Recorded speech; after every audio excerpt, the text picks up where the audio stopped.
Wednesday. I hope everyone is having a good start to the day. I'm just going to end of the day. It's not the start to the day. Oh my god, it's been a long day. Okay, today I just thought I really wanted to share around some big things that I've been talking to with clients around falling off the wagon when you have health goals, when you might have a health goal or a health condition that you're working for, and there's certain things that you know you need to be doing, and you're trying to make changes and learn new things. And there's often some big mistakes that we can make when we're actually making big changes. And this can actually be applied to anything, but in this context, I'm going to talk about it in the context of health. But I've just noticed noticed this pattern, and it's been coming up a lot lately, and it's always interesting when I'm teaching to people, because I also get my own medicine, like as the words are coming out of my mouth, it's often what I also need. And it was just so on point for me this week as well, because I go through the same struggles as everyone else. I've been through it. I just may be a little bit further along the path than some of you and been doing it for a bit longer, and that's the only difference. And so if I share that with you, then you know that it's not like I'm up here, you're down there type of thing. This is a journey that everyone is on, and everyone has their own health to look after, to work on. Everyone has their own struggles, and there's certainly certain setbacks that we can come across. And I just wanted to share, some of the big ones that are coming up lately that are very common, but they've actually been coming up a lot lately, and again and again, but it's also been what I needed. And so first of all, I think it's the way we look at setbacks. Like what I've been noticing is people are like, oh, I'm trying to eat well, I'm trying to do this, or I'm, whatever changes they're trying to make, setting up morning routines, exercising, eating better, all of those, drinking less, changing their diet. And we often, we beat ourselves up, and we can often focus on the mechanics of it, like I've got to do this, should I be eating oats, should I be eating this, is this oil bad, I don't really know, oh my god, like what do I eat, rather than actually realizing that you actually, for the most part, there's a lot that we know, but the big part that we struggle with is the mindset part, which is 80%. This is a mindset game. When we're talking about making any changes, we're talking about up-leveling, we're talking about taking things to the next level for ourselves, for our own health, whatever goals that we have, it's actually 80% mindset, 20% mechanics. And what I notice is that, and I do this too in other areas, as well as, exercise and things, but we can forget that it's actually the tiny little actions every day that add up to a big thing. And we just judge ourselves when we haven't got it right the first time and we fall over. And I said this to a client today. I was like, think about a kid learning to walk. Like when we learn to walk, you fall over, you get back up, you fall over, you get back up, you crawl, you fall over, you smack your face, you hit your head, whatever. It just is part of learning to walk. But we don't ever say, oh my gosh, don't stop doing that. And the child never goes, that's it, I can't walk, I'm just not going to try. I didn't get it right the first time, I'm just not going to do this. It's not working for me. But we get conditioned as we get older to judge ourselves, to criticize ourselves. There's a lot of conditioning that's come from as a kid as we've gotten older. And we forget to just get back up and keep going, and knowing that it's just a setback, and it doesn't mean you're a failure. And we judge ourselves for failing, for eating the wrong food, for not exercising, like for whatever the thing is that we're judging ourselves for, and we forget to celebrate the wins. So number one is that this is a mindset game. For whatever you're doing, we've got to like constantly be working this muscle, more so than this muscle, because it's getting ourselves to the gym or to do the exercise. It's getting ourselves out of bed in the mornings to do it. All of those things are mindset. They're not actually the actual action. The actual action is not really that hard. It's what's going on between these 2 ears that matters. It's the mindset when, you know, we judge ourselves or beat ourselves up for going and devouring that block of chocolate or drinking too much wine, or, you know, and then there's this slippery slope that happens where we judge ourselves, we make ourselves wrong. We don't actually celebrate our wins, and we don't acknowledge ourselves for when we are actually winning. And then we just go, oh, we may as well stuff it and just keep going and just fall off the wagon. And so one of the things that I think is the biggest benefits that we can do is actually go, what were the wins that I've had, and what wins can I celebrate from today? And really getting clear each day on, first of all, what have you got in your existing realm of the way that you live that you can actually be grateful for, and can you really feel grateful for that, because you'll attract and bring more of that, of what you are. And then also celebrating the wins, and that comes into the realm of gratitude, going, you know what, okay, today felt really hard and really crappy, but what were my wins for today? Okay, well, I got up and I did a 15-minute workout this morning and got a sweat on. I got up early, I did my meditation, I had a really lovely chat with a girlfriend, I went to my guitar lesson, you know, like, just list your wins.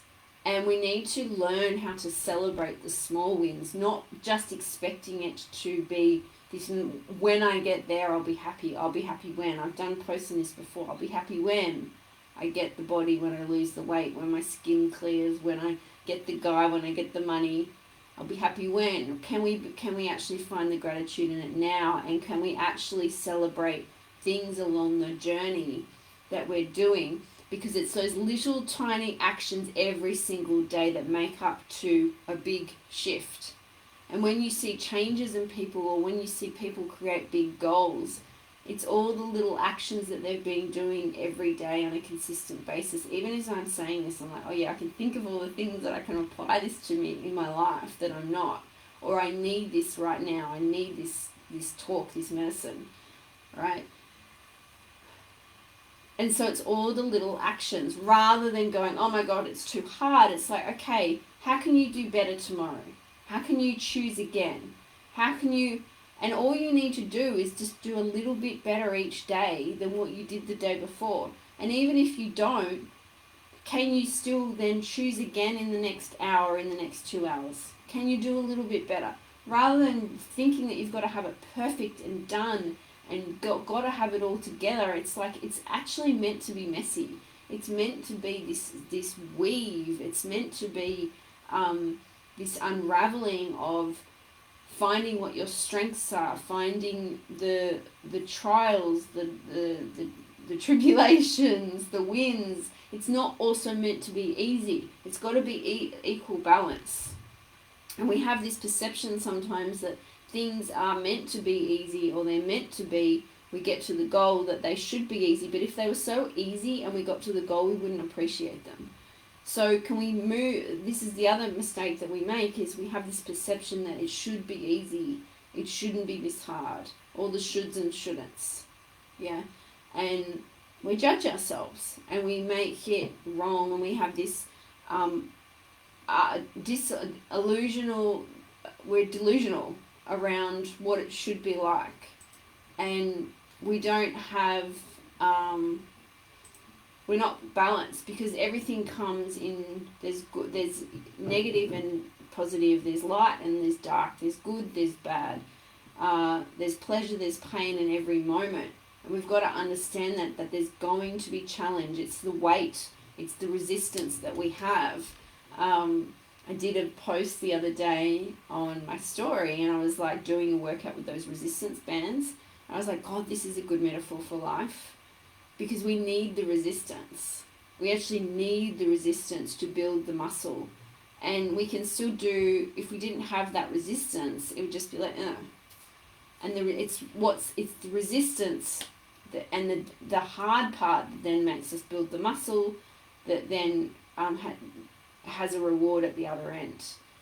So that's mechanics, mindset, celebrating the wins, understanding the good and the bad, like really getting your head around that and just celebrating the wins. And at the end of each day, write down what your wins were for the day. At the beginning of the day, set an intention for your day. How do you want your day to be? How are you going to go about your day? What are you grateful for? And I've started doing this exercise with my clients where I'm budding them up and getting them to send their gratitudes on a voice message to each other, and really so that you can feel it in your body, and then send gratitude at the end of the day where it's already done, like the day is already done. It's done, you felt it, it's amazing, and you're doing it in a future pacing but in the present. And then you're doing one for the future to go in present tense where you're going, I'm so grateful that I've created this amazing life for myself, and you're listing all the things for yourself. It could be a month's time, it could be 2 weeks' time, it could be 3 years' time, it could be 10 years' time. And you're just really feeling it of what you want to create and getting into it and visualizing it. And there's something amazing that happens into the body. So our minds are the most open in the morning and in the evening, and then they're most receptive to ideas, to thoughts. And so that's the best time to condition our mind and to be intentional about how we're going about our day. And so using that time and going, how am I being intentional about my day and what I want to create for myself? And that actually then ties into when you are working towards your goals. The other biggest mistake that I see people do is they don't have a big enough why, and they're not connected to it, and they've got to constantly connected to it. And I was feeling really disconnected the other day. I was feeling a bit down. I was actually missing my mum. My mum passed away a couple of years ago, and really wishing I could just pick up the phone and call her, which I can in an energetic sense.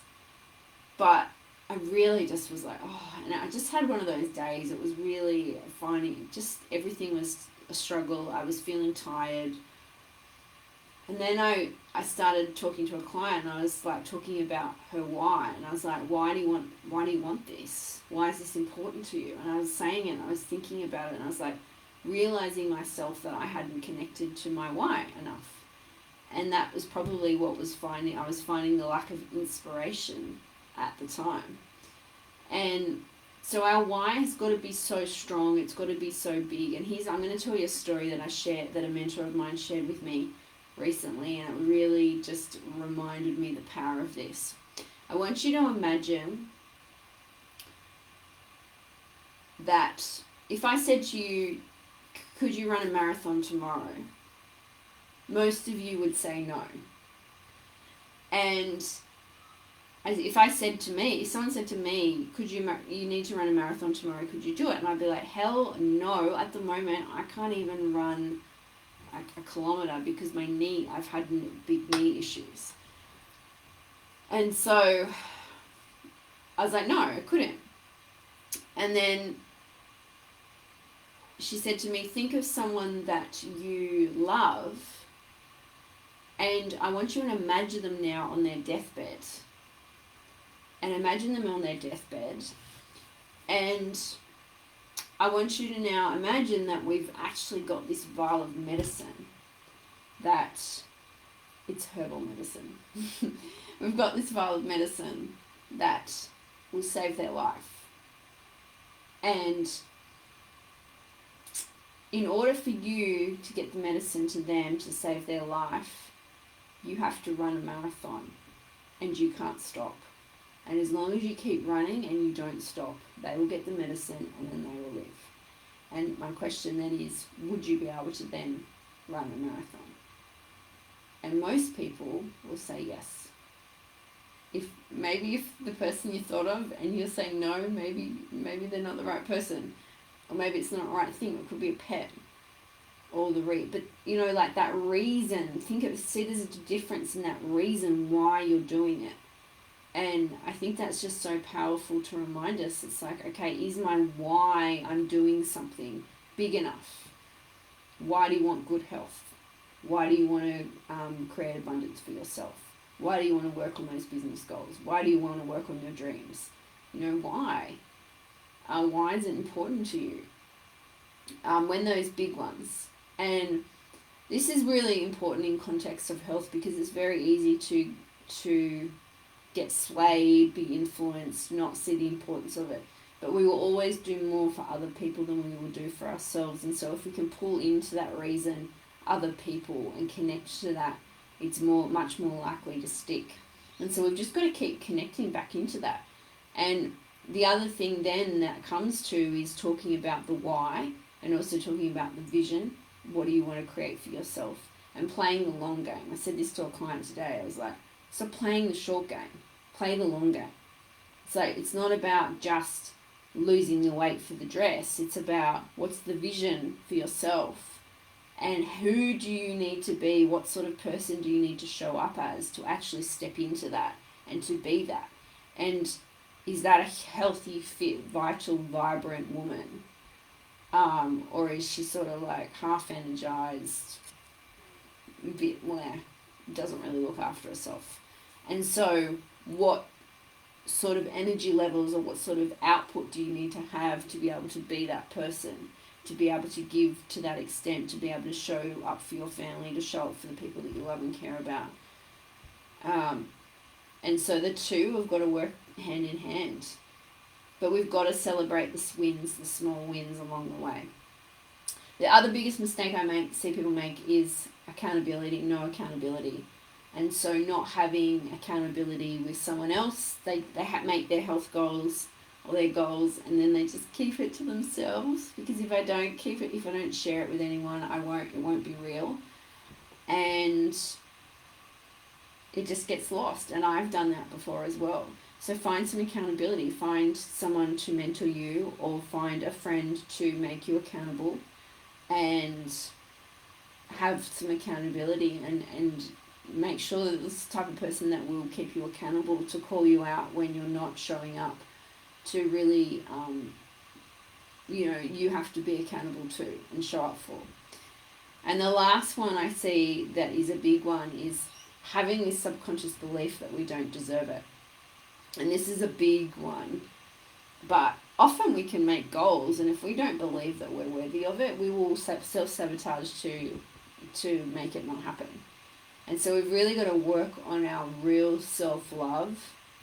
And what's real self-love is full acceptance, being able to give yourself what you need. I do it with inner child work. I do it with different meditations. I do it with different processes. But being able to fully give you what you need and actually be fully accepting of where you're at, and not make yourself wrong, and give that part of you that needs to be seen and heard. And if we don't think we're worthy, we will subconsciously self-sabotage in all areas of our life. And sometimes we think we're worthy in some areas and not others. But it's a big part that we need to get conscious of and get real with. And it's the showing up for yourself because you think you're worth it, and you know that you do have value to add, and you do have something to give, and that you are worth it, is the biggest part, which sounds totally cliche, but that's what it comes down to. And we can sometimes think that we're okay in that department, but maybe it's an area that I think it's an area that constantly needs to be revisited and constantly checked and have checks and balances with, because it can be sitting there in the dark, in the shadows, without us even realizing. And we will then go and have this self-sabotage behaviors, because there's parts of us that often are unresolved parts from our past that haven't been healed and they're wounds, and it's like ripping a scab off. Rip the scab off rather than fully letting it heal. And there's still scabs, and we've got to let those wounds, we've got to clean them out in a way and actually let them open them up to the air so that they can fully heal. And often we don't. We just want to cover them. And then they get all weepy and pussy and it's disgusting. And they just start oozing out. And then there's this ripple effect of this infection that we don't even want to... We're just pretending it's not there. Think of like a real disgusting wound that's been covered up and it's infected. And it actually just needs to be aired. Like it just needs air on it. And to be able to properly heal. And it can't because it's covered. That's what a lot of us are walking around with. And so having this belief that we are worth it and going into your own self-worth and working on that is the other thing. And it comes down to doing things like the wins and acknowledging ourselves when we are winning, giving ourselves acknowledgement for the things we are doing right, not just the things beating ourselves up for the things that we're doing wrong. And that's a big one. And I'm always calling people out on that, and I'm always also making sure, calling myself out on it and being called out on it if I'm beating myself up. And I used to do it a lot more, and I'm starting to learn definitely over the last couple of years how to get better at it and celebrate my wins and give myself recognition when all the time for trying, for showing up, for doing my best I can. And just not beating myself up. And if we can start to change and foster that relationship within ourselves, then making mistakes with our health it's not like this slippery slope. It's just something that happens on the journey. Like we're gonna fall over like the little kid learning to walk. Get back up, fall over, get back up, fall over, get back up. It's a work in progress, and there's no end point. It doesn't end. Because you look at people who have amazing health and vitality, and they're all people who are always growing, people who are always learning. There's always another level to go. So we've got to learn to actually acknowledge ourselves for the progress we're making on the journey, rather than it's just going, I'll acknowledge myself when I get there. When I get there, when I'll be happy. This comes down to the way we view ourselves and the way we perceive ourselves in the world and our own self-worth. And so it's, like I said before, all those little things we think, we get fixated on the mechanical parts, the food and the exercise. It's most of it is mindset and self-worth. It's all in here. It's an inside job. So I hope you found that helpful, and hopefully it reaches the right people that need it right now. Because it's definitely, I constantly observing people beating themselves up, clients of mine beating themselves up or getting overwhelmed. And if you're in that space of overwhelm too, by the way, that's just an indicator that you need to go inwards. You need to take a breath, you need to reset, you need to reboot, you need to reconnect to yourself. And you need to connect to your why and the thing outside of you, and take a zoom out, take a look. Let's zoom out for a bit, because we're getting too granular and we're getting like there's all these things around us. We need to zoom out. So just remember, zoom out and celebrate the small wins, and it's play the long game. And if you can keep constantly reminding yourself of those things every single day, you will make progress with your health, with your life, with your vision of what impact you want to make in the world. You will. And we've just got to start to acknowledge ourselves and give ourselves credit for where it's due. And stop beating ourselves up. Stop being so hard on ourselves. And so I'm going to finish it with this, is what are you grateful for right now? And what wins have you had today? I would love to hear. Pop it in the comments below. Send me a DM if you've got any questions, and I'll see you guys soon. Ciao.